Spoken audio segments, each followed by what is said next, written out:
Hello, everybody. Scott Golden here with the Golden Opportunities Coaching YouTube channel. Welcome to those of you who are new. Welcome back to those of you who are seasoned veterans of what we do around here. We bring about conversations about coaching and social and psychological and emotional topics for your listening pleasure. Hopefully, help you navigate this crazy thing called life, and it's certainly been crazy over the last year plus. In any event, if you are looking for a life, relationship, creativity, or entertainment coach, please feel free to reach out. There's a couple ways to do that. You can do it through Twitter at PO Perception, or you can do it right here on this YouTube page. And all you got to do is go to the About Me section, click my website, and you'll get to where you need to go. In any event, today we're going to talk about bad phrases to use when you're trying to be helpful, but it might come across incorrectly. Language is so important. I've studied the impact of how we say things and the hypnotic induction of words for a very long time, probably at least the last 10 years, if not longer. And the impact of words as a broadcaster goes back probably, for me personally, close to what? Gosh, at least 20 years. So words and language mean a lot to me. And so there's a lot of things you can say that you might mean well, but yeah, it doesn't come off often the way you intend. So something like, I'm going to say this anyway. You may not like what I'm going to say, but those type of phrases are giving a preamble to the idea that you know that what you're about to say could be offensive, but you don't care. What you think, what you say, what you feel matters anyway. You know, and so kind of using that language, you have to check your motive at the door. Are you trying to push forward an agenda? Are you trying to tell somebody something in the way that you would do it, knowing that they're a different person? That language is often never. No, that doesn't work. It's often um, damaging because they're already predisposed to not fully hear with an open heart and open mind what you're about to say. Um, Common one is everything happens for a reason. Well, duh. If you look for it, you will find a reason for just about anything that happens. And in a lot of ways, the human mind gives reason to things because otherwise we'd live in organized chaos.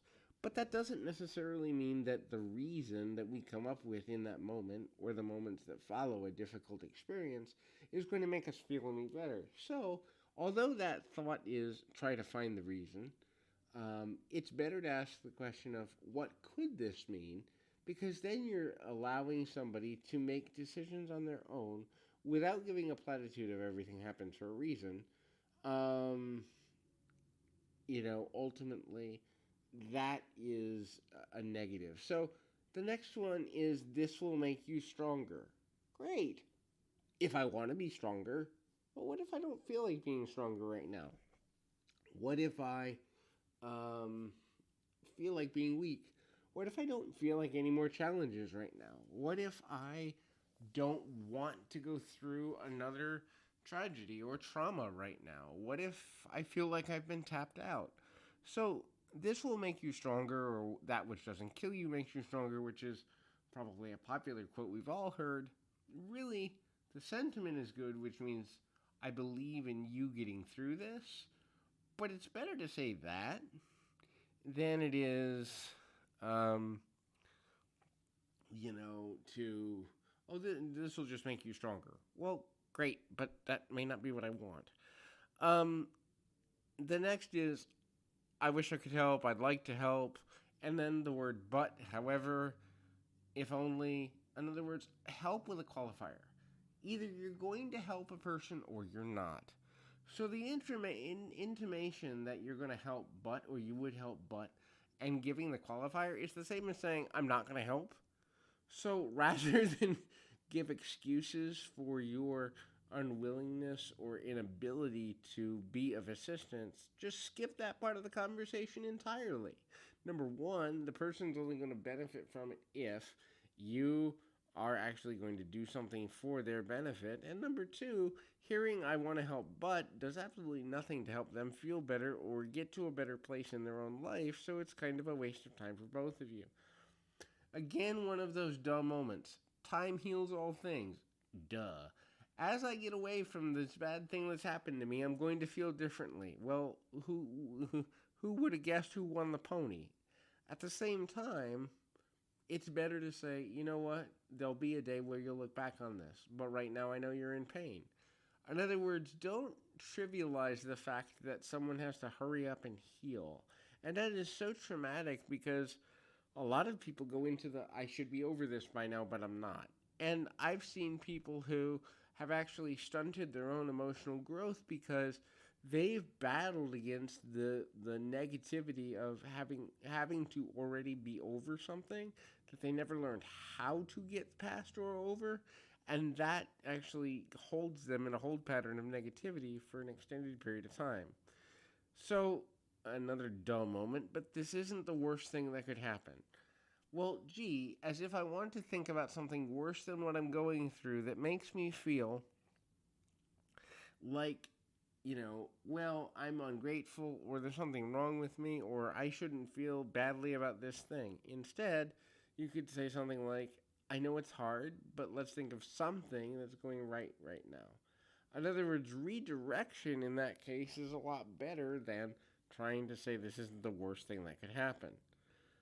Another common one that just kind of spills out of our mouths, don't worry about it. As if we come with a worry switch and we can just turn it on and off. And here's another lucid and crazy thought at the same time. Lucid because we've all thought it, but crazy because it doesn't work that way. Wouldn't it be nice if we could just turn on and off our worry switch? And then if there were people who just liked having their worry switch on, instead of worry being something that's very difficult, if not impossible, without the proper coping techniques to handle it all. The next is any form of "I told you so" or "me too." Now, I've been there too. Really, you've been in my shoes, processing this the way that I am, at the same time. Instead, you could say something like, I think I know how that feels. Tell me how it's affecting you.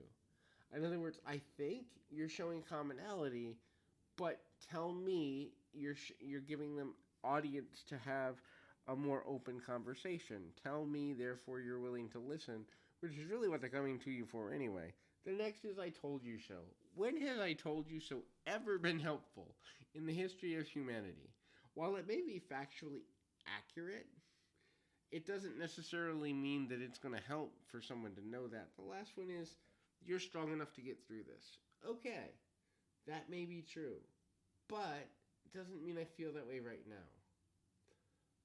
The difference in that phrase could be something as, I believe, or I will help you to become.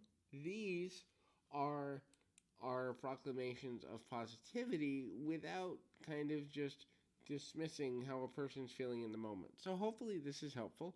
I encourage you to reach out if there's something I can do to be of more help. Until next time, keep your feet on the ground, your mind in the moment. Until next time, everybody.